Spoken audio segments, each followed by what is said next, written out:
The village was quiet, unusually so. The late afternoon sun cast long, golden rays across the fields, and a soft breeze ruffled through the trees, making their leaves shiver like they were sharing a secret. In the distance, from across the river, a faint, trembling cry sliced through the stillness. The voice was small, weak, and full of fear. Scout, a small, adventurous dog with a nose for mischief and a heart full of kindness, looked up from where he was lying near the river. His ears perked, and he froze, listening closely. His heart began to pound. He recognized the voice. It was Bella, the gentle lamb who grazed on the far side of the river. Bella was known to be shy, but she never sounded scared. Whatever was happening, it was serious. Scout trotted over to the riverbank and peered across, but the sight that greeted him made his stomach twist. The only way to reach Bella was the old bridge, the bridge everyone avoided. The bridge was infamous in the village.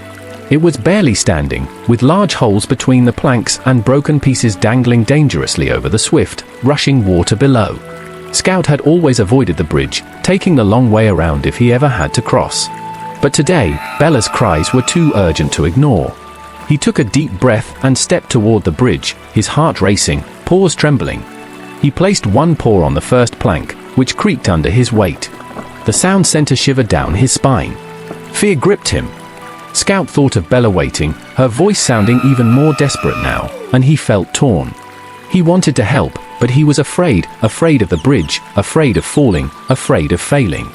As he backed up, uncertain, a rustling came from behind him.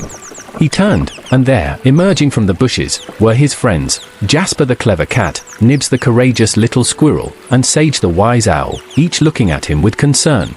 "Scout, we heard Bella too," Jasper meowed, his eyes steady. "You don't have to cross alone. We'll help you." Nibbs darted to the front, his tiny body full of determination. "I may be small, but I'm fast. I can find twigs and branches to place over the weak spots.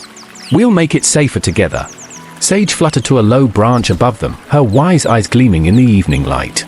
"I'll guide you from above," she said. "Just follow my instructions and trust us." Scout looked at his friends, feeling a surge of warmth and strength. Knowing he wasn't alone, he took a deep breath and stepped forward once again, his heart still racing but now filled with a spark of courage. Nibbs quickly scampered ahead, his tiny paws moving at lightning speed as he laid down small but sturdy branches over the gaps in the bridge. "Step here, Scout," he squeaked, hopping onto a secure spot to show Scout the way. With each cautious step, Scout followed Nibbs's lead, moving slowly but steadily. His paws shook, but he kept his eyes fixed on the path, focusing on his friends' voices. Jasper, always observant, scanned the bridge, checking for weak points. "Watch out for that plank, Scout," Jasper called, his voice calm but serious.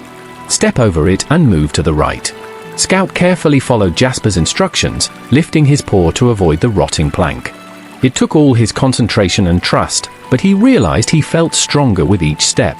The bridge still scared him, but his friend's encouragement made it seem less daunting. Sage swooped down, her wings casting shadows across the bridge. "Look ahead, Scout. You're almost there. Just a few more steps." Scout looked up and saw Bella, trembling on the other side, her face full of hope and relief. Her small voice, now calm, called out, "You're so close, Scout. I know you can do it." With a final burst of courage, Scout took the last few steps and reached the other side. Bella rushed forward, her eyes wide with gratitude as she nuzzled him. "Thank you, Scout," she whispered.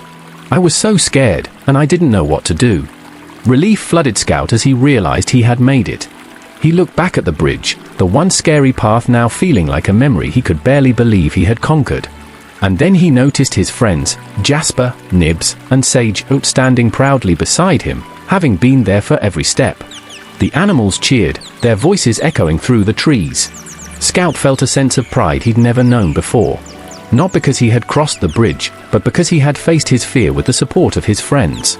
Later, when they returned to the village, Scout and his friends shared their story. The villagers were amazed, and soon, the whole community decided to come together to repair the old bridge. Young and old, large and small, everyone gathered materials, hammering in new planks and securing ropes.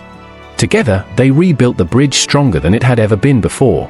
As the sun set over the village, Scout stood on the newly restored bridge, his friends beside him.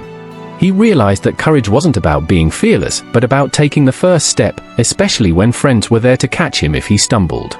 And with each plank they had crossed together, his fear had become smaller, replaced by a lesson he would never forget. Moral of the story: courage is not about the absence of fear, but about stepping forward even when afraid. And with friends by our side, even the scariest challenges become possible.